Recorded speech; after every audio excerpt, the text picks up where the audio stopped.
Welcome to the Close to Home podcast. Real people, real life, real stories. Insight and inspiration from close to home brings a fresh perspective on home, business, and life. Join the professionals across real estate, construction, insurance, and financial lending to gain perspective not only from their individual professional experience, but also from their life stories. Good morning, good afternoon. How are we? I don't know what time it is. I guess it depends when you're listening. Yeah. Hello out there in listener world.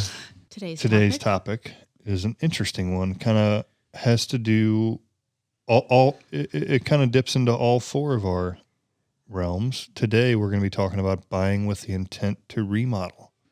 I think that's really prevalent right now where there is low inventory. So maybe you're buying something that's not your dream home, but if you have... But it's in the right place. Right place, and we have the ability to make it perfect. So the location is right, but it's not trimmed out the way you want it, right? Is or you might need an extra bedroom. Okay. Or Fair. A bigger living area. All right. Or a wall taken out. All right. Non-load-bearing wall. So... there's some specifics. We could take a load-bearing wall out. So we're going to talk to you about how to do this with little to no money out of your pocket is what's going to be an interesting thing. And people don't understand this, and we need to talk about it. So the first and foremost is if you're out there shopping for your house, and again, you need some professionals, okay? And so the three I'm sitting with are key in this. So, Dan, you show somebody a place, and it's like, this would be perfect. And I always use the same thing. If it had a hearth room, what's the heart of the house, right? It's the kitchen, right? So a lot of people tend to congregate there. And I've been to Jaclyn's house, and she's got it laid out real warm. I mean, nice party place downstairs, but upstairs is warm. It's big. That's where everybody would congregate, I'm guessing, you know. You want to come to Thanksgiving dinner? Yeah, I want to come to Thanksgiving. I'm in. But the thing is that it is possible to do this. And we're going to talk about some things that, on the financing side, but let's come back to that and let's talk about what you are showing people and some of the things that they want to do, from widening the driveway to, adding some square footage, or maybe where the deck is, turning that into live space via downstairs and upstairs, whatever you want to do. We've got the crew here, and we can talk specifics with this because we think we're on a subject we know something about. Yep. Yeah. So as far as I'm concerned, realistically, hey, we've found the house. It's in the right neighborhood. It's in the school district that we want. It's in the tax area that we want. Whatever it is, for whatever reason, location. Yep. Like we've all heard, that's where we want to be, but the inside isn't right. So I would say, all right, well, what do we want? Okay, well, we want a bedroom downstairs. Oh, okay, cool, easy. Hey, Ashley, come check this house out. We want to add a bedroom in the basement. Ashley comes over, takes some measurements, does some drawings, and then she comes back and says, okay, well, we can add a bedroom down here for X amount of dollars. Or we can add a bedroom and a family room down here for X amount of dollars. Or we can add, well, if we're going to have a bedroom, we might as well have a family room and have a wet bar. We want to be just like, in the bathroom. We want to be just like Mark and Jaclyn. Probably the most important thing. Need a bathroom if you have a bedroom. Buy a bedroom, get a bath free. I don't know. Is that how it works, Ashley? Not quite. It's not a BOGO. No. So now we've went from, we want to add, what's it going to cost to frame in a bedroom, Ashley? Just round ballpark. Is 10 grand enough? Yeah. Okay, so we're going to add 10 grand for a bedroom, but now we want a bathroom, and now we want a family room, and now we want a bar. we went from a $300,000 purchase price. We added in, say, 75. I was literally going to say 75 to 90, depending on the size. Okay, so we went from a 350 what did I just say? 300. Okay, so we went from a 300 to 350 purchase price to a 375 after it's done to a 4.25, whatever it is, that range. How do we do that? It's beautiful. It's done. What if I just built it? What if I told you? Okay, so we all know adding a bedroom, a legitimate bedroom with all the criteria and whatnot, bath and whatever else, adds value to a home, and it's intrinsic because it is one of those things where it's not just demand, but it's actually fact. It's going to increase the value. So what if you could do this, and what if you could build it? And what if you could have your payments offset, for 6 months while they do it? Sounds like a pretty good deal to me. So that sounds too good to be perhaps, true. Perhaps ears are open. You do the purchase and you can get it done prior to moving in so that you don't have to do that. Is this something that could be handled within 6 months, Ashley? Yes. I think absolutely. it could. I think it could. So basically what would happen is, it's not 100% free, but you're going to have interest only payments on that, but they're deferred. So you won't have to make a payment so long as you're not occupying it. So the other thing that's going to be a shocker is we're going to look at this appraisal as is, and then subject to, meaning once Ashley has turned in the plans to the appraiser, they're free to go out. So you'll have two values. You know what the value is going in, and you know what the value of your work is going to be ahead of time. So everything's predetermined, and now you know whether or not you're spending your money wisely. So is this real? Is it possible? Are we creating equity? Yeah. What creates the most equity? Square footage. And I sound like a broken record. No replacement for displacement, as they say in the racing world. So if you're going to add some footage to your house, guys, that's a pretty good move, because if you look at everything and how it's predicated, even if you get on Zillow, which is one of my... Don't look at Zillow for your home price. I was going to say one of my least credible things, but they do put a square footage on there, almost everything you look at. And if you look at the dollar per foot, that's where you make money. And when I say money, equity is money. You're going to earn equity two ways, right? One is what you pay down, and two is what it appreciates, and three, right, we're adding today, which is what you improve. Mm-hmm.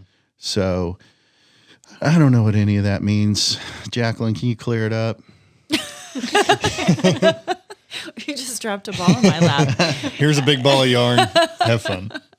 So, I mean, this sounds really awesome. And I know that one thing that Ashley and I were talking about a little bit before off air is just making sure, like, if this is what you decide to do, you need to make sure that you're insuring to value ahead of time.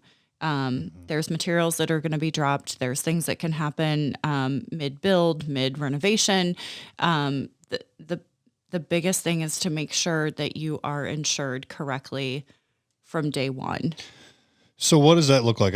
I don't know hardly anything about insurance, but I got a thing in the mail the other day that said, "Oh, you can save your rate by this much." And I looked at it and I'm like, well, yeah, no kidding. The rate's so low. The replacement cost is a third of what it needs to be. Yes. So is it replacement or rebuild? Yep. Replacement value is the rebuild cost. So you live in a world of market value. I live in a world of rebuild value. So they can be very different numbers. Yeah. Kind of right now in today's market, we talked about in a different segment, it's a lot closer. Yeah. So whenever you're looking to rebuild, you have to understand, like Jim said, the square footage, and then the grade, is it a standard grade? Is it a custom grade? Making sure with Ashley, like, what is your replacement value? How much did you sink into? What is that extra amount that was put into finishing off the basement, the bedroom, the family room, whatever it is, adding bonus rooms, sunrooms, etc. And again, if it's an older home that's been completely remodeled and you've got, 1,300 square feet, but with all the additions that haven't maybe been picked up by taxes, lucky for the homeowner, Right. Those do need to be accounted for, because the worst thing that could happen is you be underinsured and you have a loss. That could be a tornado in our area here in the Midwest. That could be a fire. I just had a guy I work with. He had a devastating fire. Yeah. Lost both. He had 2 cats. Lost both of them in the fire. Lost everything. Yeah. And I mean, it's not even like, fires can be electrical. They can be lightning. I had somebody in O'Fallon, Missouri, that they had lightning strike their house over Christmas, and the house was in shambles. They weren't even home. They were out of town. They come back to Probably literally a good thing. nothing. Yeah. That's crazy. To rumble. It's horrible. So you can never, you got to make sure that you're insured correctly.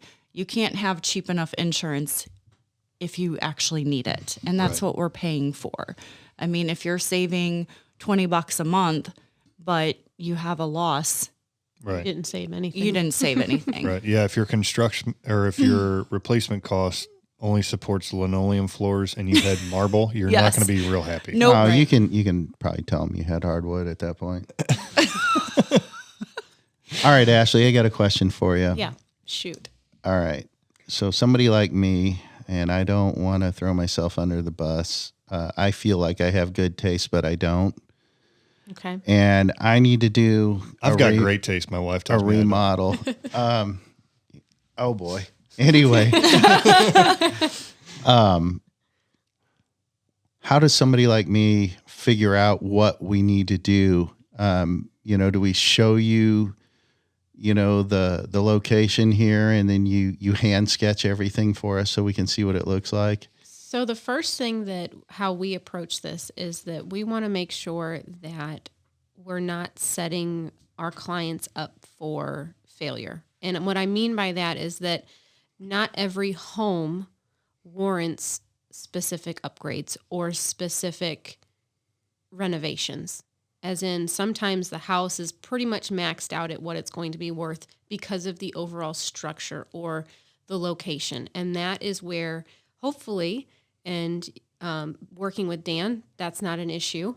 But you want to find that competent real estate agent to help you make sure that you've met those initial check marks. Right.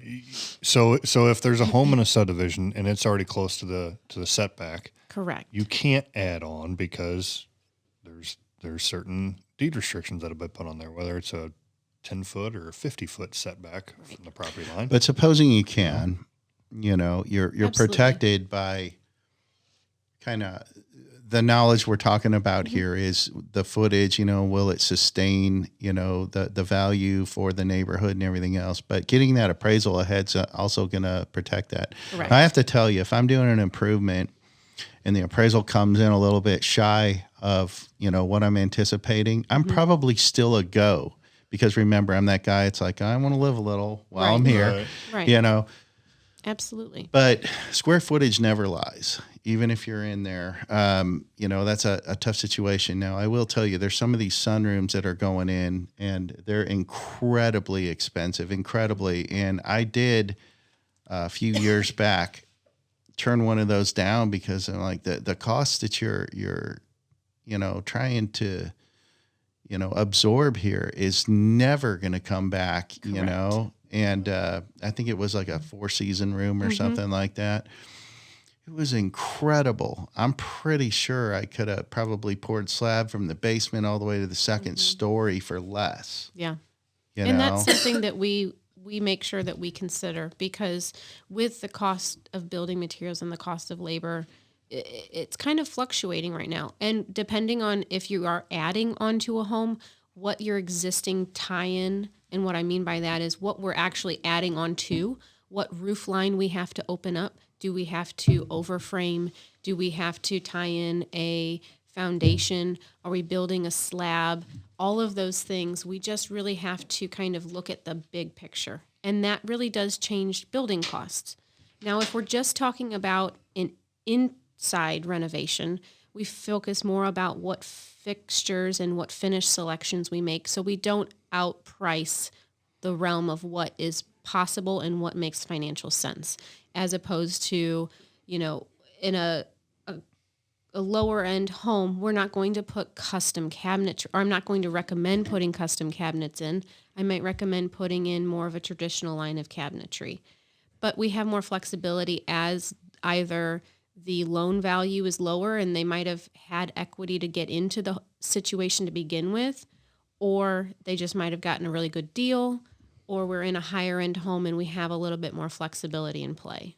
Or if it's their forever home, perhaps, and it's like, Right. you know what, we want to go ahead and upgrade it anyway. Absolutely. I mean, Like you said, we're going to live a little. right. But, Yeah. but we have those discussions, and I think navigating that with a professional is really important, so you don't get sold into something that kind of puts you out of the market on what your home value is. So interesting, interesting kind of timing on this topic. Family member of mine actually called me like a week or two ago, and she said, "Hey, can you tell me what my home is worth now and what you think my home would be worth with this addition?"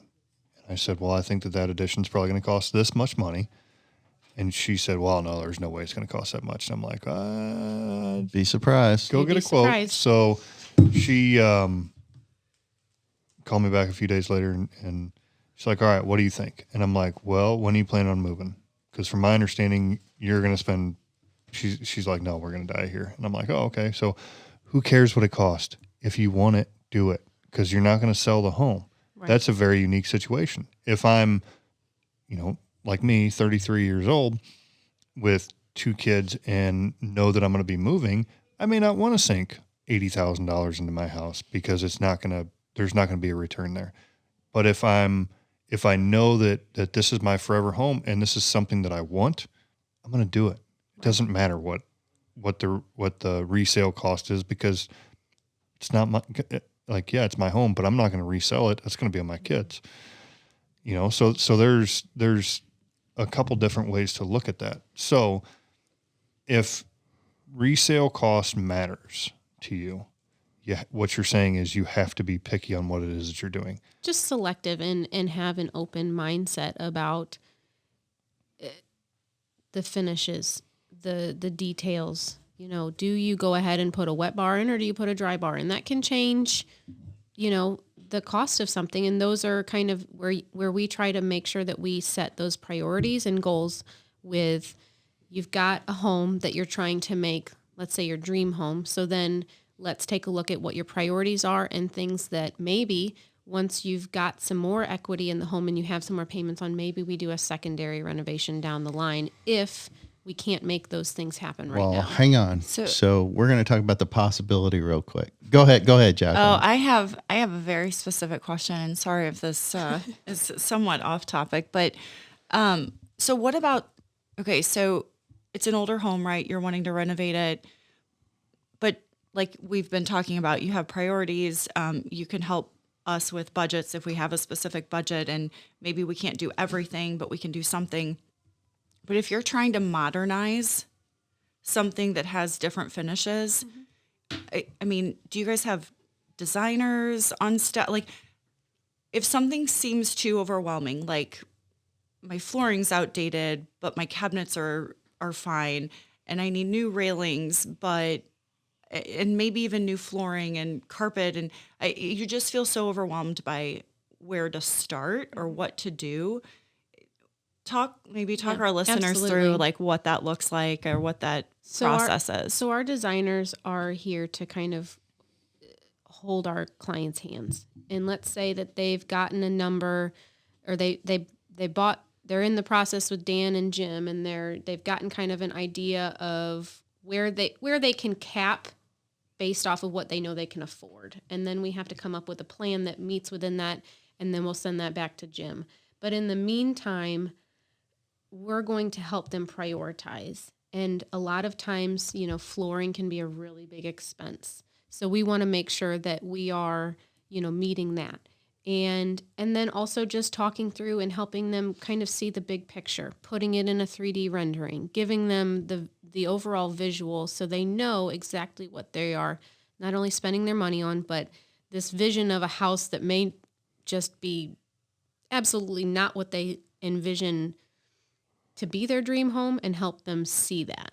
Yeah, I know for me specifically, like I'm not good at seeing the finished product all put together. So I know that can sometimes, keep buyers from doing something like this. But luckily my husband's, the other side of that. And so that helps balance it out. But because I think this is an amazing program, and what you guys are offering, it is going to solve a lot of problems, especially in this market. Oh, it's Correct. super neat what people are able to do, because they're right now, like you said, in this market, we're in an inventory shortage. Like Right.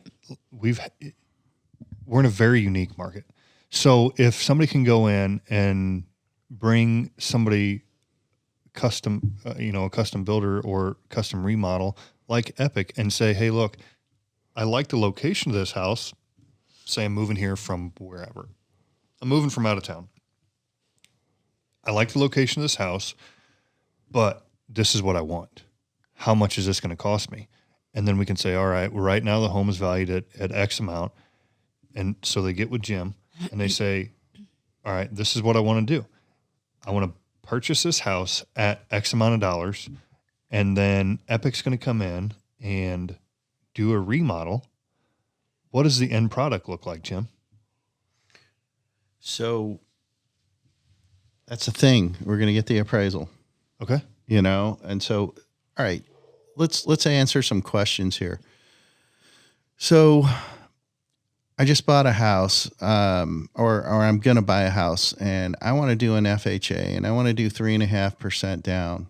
Can I actually do a remodel with that? Am I in condition? Is there a way to do a remodel with that? This is going to be a little bit of a shocker, but the answer is yes. And people don't know this. I mean, I got puzzled faces looking at me right now. Is that 203K? There's a 203K, there's different ones too, but each of them have a different one. One's a little bit more lenient than the other. And I don't want to throw FHA under the bus, but they're a little bit more strict. You're not going to build a pool, or an outdoor bar or something like that. But, it's okay. It's the Midwest. We can go to the indoor one. So this is the thing, when you're buying a house, and you're doing it, and some people have equity, some people don't. Or what if you're going to do, a rehab or something like that? Yeah. Now you can look at houses that you wouldn't have ordinarily looked at. And in one of our segments prior, we talked about, what expenses could be coming up if you buy a pre-owned house and whatnot. Well, here you go. This is the answer to a large portion of that. This can be done. You can move in. You can do a full-scale remodel while you're doing your purchase. Or again, this would be perfect if it had one more bedroom, or a hearth room, or, Dan says, well, code prohibits you from building, and I love square footage because it pays. Well, Ashley and Patrick said, well, it's no problem. We'll go upward, So we'll just add a third floor. And they love doing that. Believe me. Pop tops, I believe they call them out west. Yeah. So, okay. Walk me through the process here. We find the house. We get the estimates on the remodel cost. We make sure that we're insured to do the remodel. What does the loan program look like? We make the purchase, we move in, we start working. What's our timeline? Is it 3 months? Is it 6 months, 12 months? So what you'll do is you'll figure out how much it costs. So let's go through this. So you're buying a house for $250,000, okay? And basically it needs some work, okay? The work on it's going to cost about another $75,000, let's just say. So you kind of got an idea of what's going on. Well, basically the home is going to close. So, I mean, I don't know how to say this otherwise, but you're kind of done with it. So the house is sold. They bought it.